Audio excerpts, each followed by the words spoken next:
រឿងផ្ទះចាស់3ជាន់ជិតវាល7ក្រុមគ្រួសារ5នាក់ផ្លាស់ទីមករស់នៅផ្ទះចាស់3ជាន់ជិតវាល7យប់ដំបងពោពេញដោយសំឡេងដើរលើជាន់ឬសំឡេងរំភើបពីជាន់3ទោះគ្មាននរណាឡើងទៅក៏ដោយពួកគេរកឃើញបន្ទប់មួយនៃជាន់3ដែលសោស្អិតបិទជាប់មិនមាននរណាអាចបើកបានក្មេងស្រីកណ្ដាលចាប់ផ្ដើមឃើញមនុស្សម្នាក់ឈរនៅច្រកស្មៅថ្ងៃល្ងាច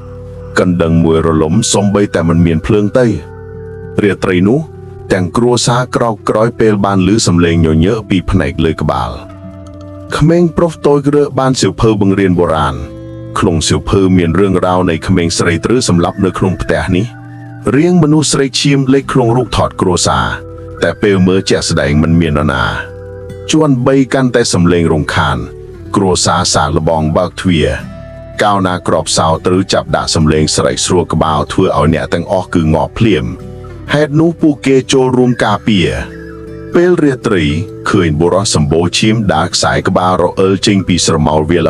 7ក៏ថាគុំបើកអង្គណាបើកនឹងស្លាប់ជាប់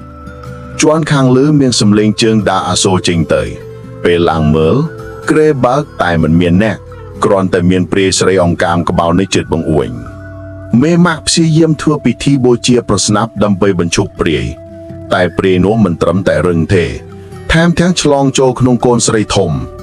អំពើជំនឿផ្ទះរឹតតែរីកដុំលើធម្មតាដើមអំពើក្រិនចូលកកបញ្ចូលបង្អួយជាន់3ដោយព្យាយាមឲ្យចូលទៅក្នុងផ្ទះក្មេងតូចស្ដាប់សំឡេងអ្នកមុខក្បាលគាត់នៅមានសោភាពីជាតិមនុស្សគាត់ស្ដាប់បានថាសូមជួយខ្ញុំជនភៀសចាស់ក្នុងភូមិនិយាយថាផ្ទះនេះមានគ្រួសារមួយត្រូវសម្លាប់ទាំងមូលដោយគ្រូអាក្រក់ក្មេងស្រីត្រូវចាក់ចងភ្ជុនៅជាន់3ជនជាងរ៉ាល់ឈាមសំឡេងស្រីស្អៀងធ្វើឲ្យកុមារខ្លាចគ្រួសារសម្រេចចិត្តចាក់ចេញតែទ្វារទាំងអស់បានជាប់រឹងមិនអាចបើកកូនស្រីធំនិយាយជាភាសាបុរាណមើលមេម៉ាស់ដូចសត្វចរើនាងថាចាំមើលយប់នេះវាល7ប្រែជាព្រំដែនព្រាយសត្វមុខក្តៅក្រហមចេញមកមេដែលហៅគ្រួសារតែមួយត្រូវឲ្យគេខឹងរោគសំឡេងស្រែកគប់គ្រួសារទាំងអស់បង្អួនផ្ទះបែកពន្លឺភ្លើងជាន់3ភ្លឺខ្លាំងទ្វារបន្ទប់ហាមឃាត់បើកដោយខ្លួនឯង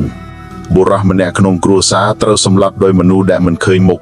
ឈាមជាប់ពេញជាន់2គ្រួសារចាប់ផ្ដើមខូចចិត្តខ្លាំង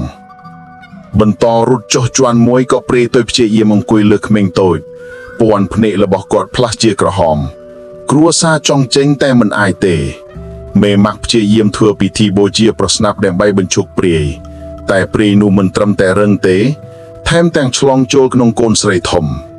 ព្រាយស្រីឡើងស្រែកវង្វេងពេញផ្ទះសាច់ព្រាក់កម្មវិធីធ្វើឲ្យផ្ទះចាប់ភ្លើង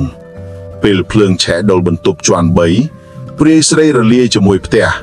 គ្រួសារចែកកិច្ចបានតែ2នាក់ប៉ុណ្ណោះ